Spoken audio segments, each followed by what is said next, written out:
এই জায়গাটা বেশ অদ্ভুত লাগছে।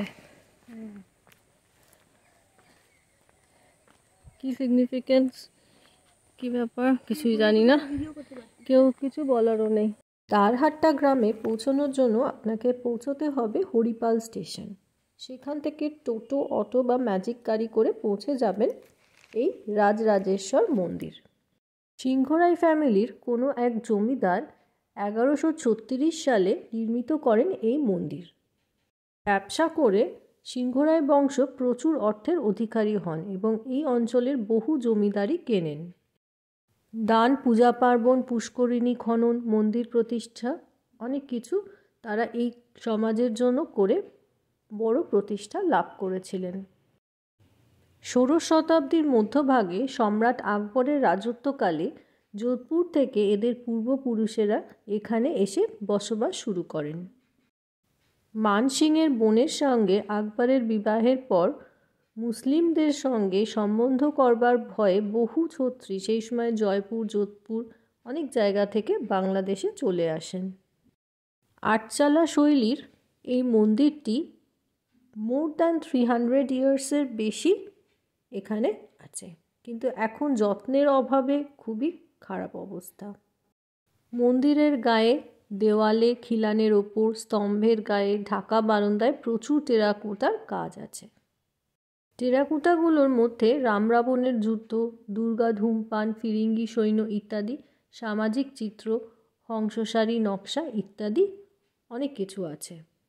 গর্ভগৃহে সিংহরায় বংশের কুলদেবতা শ্রী শ্রী রাজরাজেশ্বর প্রতিষ্ঠিত ও নিত্য পূজিত হয়। মন্দিরের টাইমিং সকালবেলার দিকে খোলে, জেনারেলি সব মন্দিরের একই রকম টাইমিং 12টা পর্যন্ত, আর আবার বিকেলবেলা 4টে থেকে খোলে।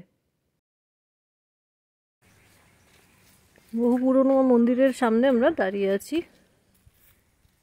বিকেল 4টের আগে মন্দির খোলে না, তাও এটা ওনাদের প্রপার্টির কাছে বলে ওনারা দেখিয়ে দিলেন। আচ্ছা, এদিকে আরও পুরনো মন্দির আছে, বাট এগুলোর খুলবে 4টের সময়, সেজন্য ভিতরে দেখতে পারলাম না। 3টেই শিবের মন্দির আছে, বহু প্রাচীন মন্দির কিন্তু এগুলো।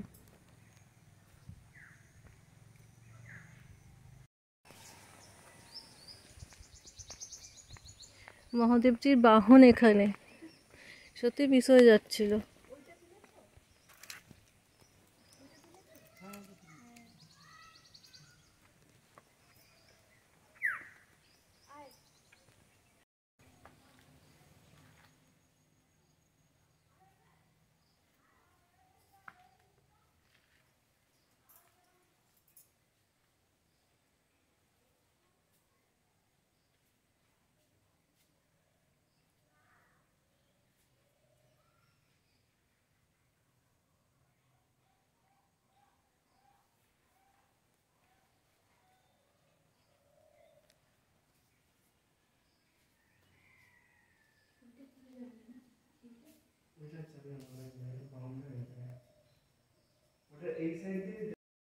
এটা কি মন্দির?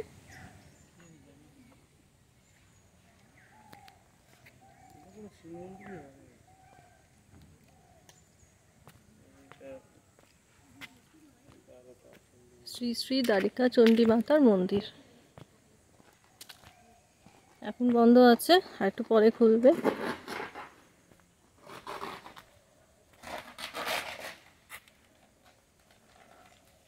কটার সময় খুলবে মন্দির? কটায় খুলবে? 4টে? হিস্ট্রিটা আপনাদের একটু বলি। দ্বারিকা চণ্ডীর পূর্বের মন্দির মোহিনীমোহন সিংহরায়ের পূর্বপুরুষ নির্মাণ করেন বলে জানা গেছে। মন্দিরটি 1126 সালে স্থাপিত বলে মন্দিরের গায়ে একটি ফলকে লেখা আছে। সেই মন্দির টেরাকোটা অলঙ্করণে অলঙ্কৃত ছিল। পরে এই মন্দিরটি জীর্ণ হয়ে গেলে সর্বসাধারণের আর্থিক ও সক্রিয় সহায়তায় 1413 সনে মন্দিরটা আবার নতুন করে গড়ে ওঠে। বর্তমানে মন্দিরের গায়ে, দেওয়ালে কোনো টেরাকোটার অলঙ্করণ নেই। মন্দিরটি অল্প উঁচু, পূর্বমুখী আটচালা রীতির। মন্দিরের পিছনে পঞ্চমুণ্ডির আসন ও পাশে দেবীর পুকুর এখনও আছে। গর্ভগৃহে শ্রী শ্রী দ্বারিকাচণ্ডী প্রতিষ্ঠিত ও নিত্য পূজিত হন। দ্বারিকাচণ্ডীর চতুর্ভুজা দুর্গা মূর্তি। দেবীর সঙ্গে আছেন লক্ষ্মী, সরস্বতী, কার্তিক ও গণেশ, কিন্তু মহিষাসুর অনুপস্থিত। দুর্গাপুজোর সময় দ্বারিকাচণ্ডীর বলিদান হওয়ার পরে চারপাশের 10-12টি গ্রামের পুজোর বলিদান হয়।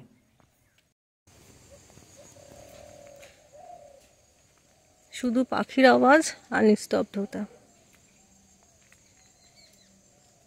যাদের নেচার ভালো লাগে তাদের জন্য কিন্তু আইডিয়াল ডেস্টিনেশন।